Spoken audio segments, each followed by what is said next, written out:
What's up, Wrangler Nation? Welcome back into another episode of Wranglers Weekly, presented by 575 Pizzeria. I'm Guy Carenza, and today our special guest is Jake Boulanger. Jake, thank you for joining me here today. Thanks for having me.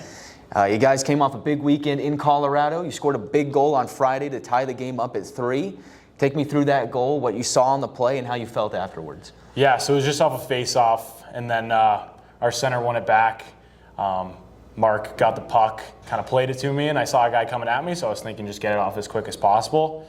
We had a couple guys in front, and I heard it hit the post, but I didn't know if it went in or not, and I saw our guys raise their hands, so obviously it went in, and I was pretty pumped up for that, first one in a while, so it was nice to get that off my back and kind of get that goal and get going. Oh, it went in for sure. I definitely saw that and saw the celebration. You were super hyped up about it. And what's interesting is that that goal was scored from the right point because you were playing defense last weekend in Colorado. So tell me about how that came to be.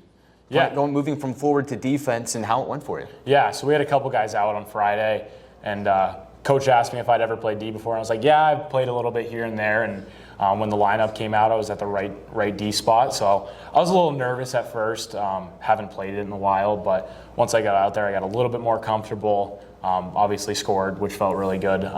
But it was a good chance for me to play some defense, and I felt good about it. Yeah, you did so well that you got put in the first pairing the next day. So you were playing with Heikki Pipinen, and how was that? Yeah, it was awesome. Heikki's a great player. You can do a little bit of everything, offense and defense. So it was really easy to work with him. Trusted him a lot. Was able to skate the puck up, and he just does a lot of things well. So it was really good to play with him. So what do you think, defenseman now? I think so. In the near future, for sure. Felt really comfortable back there. Really just playing wherever they need me. So. And you came over in a trade from the Northeast Generals earlier in the season. And I've always wondered, from a player perspective, how does that work? Do you just get a phone call and it's like, well, I guess I'm going to Amarillo? Or what was the process like for you leading up to coming here? Yeah, so it was pretty simple. I mean, I just had a meeting with my old coach, and he said, hey, we just traded you to Amarillo. Here's the contact info of the team, and just thank you very much. Like, we're glad you were here. Good luck with your next journey.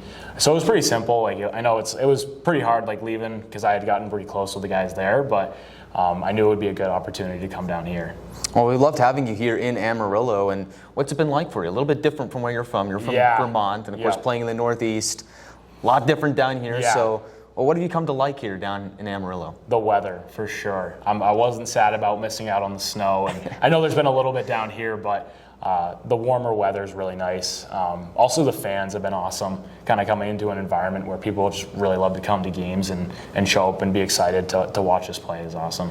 Yeah, definitely good weather here. I think it's an 80-degree day outside right now. So once we're done here inside the rink, get out there and enjoy the sunshine. For sure. It's interesting because your brother Cooper played in the South for the Warriors not too long ago. Did he give you any tips or pointers once he found out that you were getting traded here? Or? Yeah, he just kind of said, keep your head up, honestly. He was like, the South's a little more physical. I came from the East where it's a lot more skill.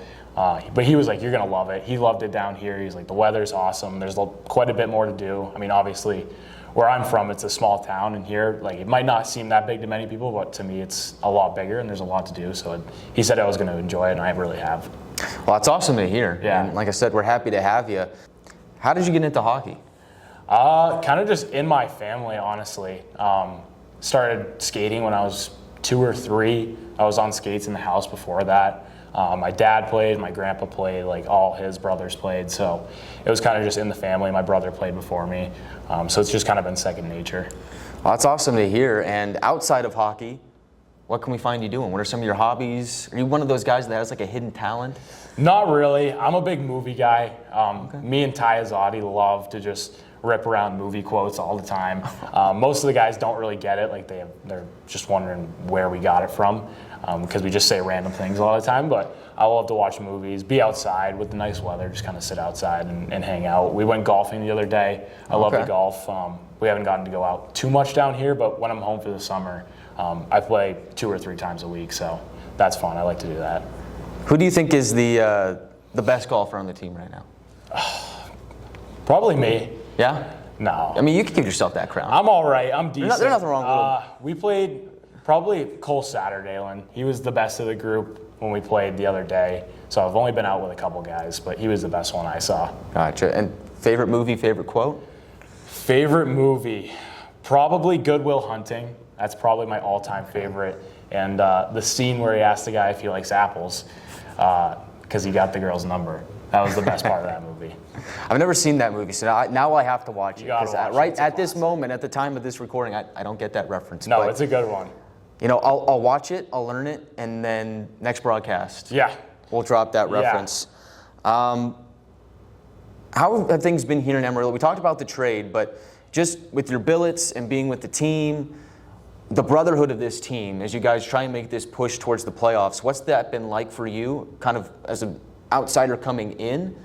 What's kind of been like this family type environment with this team, again, as you guys try and rally together to make the playoffs? Yeah, I think coming in, I was like a new guy, kind of just trying to figure out where I fit. And it was really easy to come into this group. Like, everybody loves everybody here. And right now, everybody's getting pretty close and just trying to work together to get that playoff spot that we need. We're only a few points out. Like, it's definitely attainable. It's going to be hard, but I think even though it's hard, that's forcing the team to come together and kind of just be one group instead of a bunch of individuals. Because if we were in a bunch of individuals, we wouldn't really be able to get that last playoff spot. Right. And, it's strange to think about. Not too long ago, you were one of the first of really the new group. Yeah. It's like a totally different team from now and then. And I think I've asked a couple of players the same question over the last couple of weeks. But for you, what's it been like seeing this team kind of just change week by week into what it is now? Yeah, it was pretty crazy because I came in and it was pretty quiet for a little while. And then kind of towards the Christmas break, there was a whole bunch of changes. So it was pretty hectic. Moving around a lot within the lineup and just seeing new faces come in, kind of trying to gel the group with all the new guys. But it's been pretty easy. All the guys coming in, now that it's kind of solidified as a team, everybody's gotten along pretty well, and it's been fun. And now you guys are getting towards the end of the regular season. Yeah. Headed to Odessa this weekend, some big games on tap against the Jacks, and really they're all must-win from here on out. Yeah. It is still possible. What do you think is the key to beating the Jackalopes this weekend? Honestly, scoring. Like, we've done a good job. We did a good job in Colorado getting the scoring going a little bit.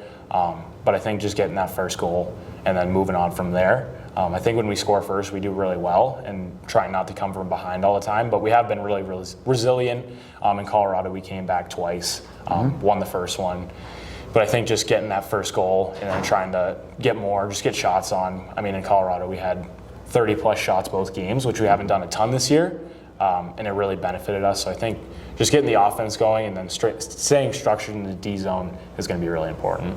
Is the approach a little bit different to a 3-game set than it is on a 2-game set, and really especially on a Thursday, Friday, Saturday, where you don't have as much time from the Saturday game you played the last week to the Thursday game?